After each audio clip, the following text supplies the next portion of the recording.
quand on va parler, certaines personnes viendront dire qu'on veut humilier l'Afrique ou bien salir l'image de l'Afrique. Les amis, vous-même regardez attentivement cette image. L'image que vous voyez, c'est la finale de la Coupe nationale du Cameroun de Moutaï. Et ces combats ont été organisés par la Fédération camerounaise de Moutaï. Et regardez attentivement sur l'image. Vous voyez l'image, vous voyez ces deux combattants. Regardez bien ce qu'ils tiennent dans leurs mains.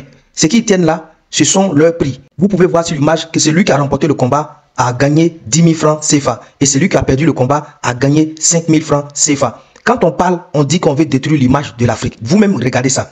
Regardez comment des gens vont s'entraîner pendant des semaines, des sportifs de haut niveau, et vont aller combattre une finale, et après avoir remporté le combat, recevoir comme prix 10 000 francs. Et après avoir perdu le combat, recevoir comme prix 5 000 francs. Ça, quand on parle, on dit que nous qui faisons des vidéos, on veut humilier l'Afrique. Mais ce n'est pas nous qui faisons des vidéos qui humilions l'Afrique. C'est ceux-mêmes qui dirigent les instances du sport en Afrique, c'est eux qui humilient l'Afrique. Avec ça, quand les Européens ou bien les autres nationalités le verront, comment vous voulez qu'ils pensent de nous, les Africains? Et quand on dénonce, quand on parle, certaines personnes trouvent que c'est pas bien de dénoncer, ou bien certaines personnes trouvent que non, la manière de dénoncer n'est pas bien. Mais quand on veut dénoncer, il faut aller en profondeur pour que les choses puissent changer. Parce que c'est pour ça que vous voyez aujourd'hui que plusieurs athlètes africains changent de nationalité et ils vont compétir pour d'autres nationalités. Parce qu'en Afrique ici, ils ne sont pas valorisés. Et c'est vraiment dommage pour le sport africain.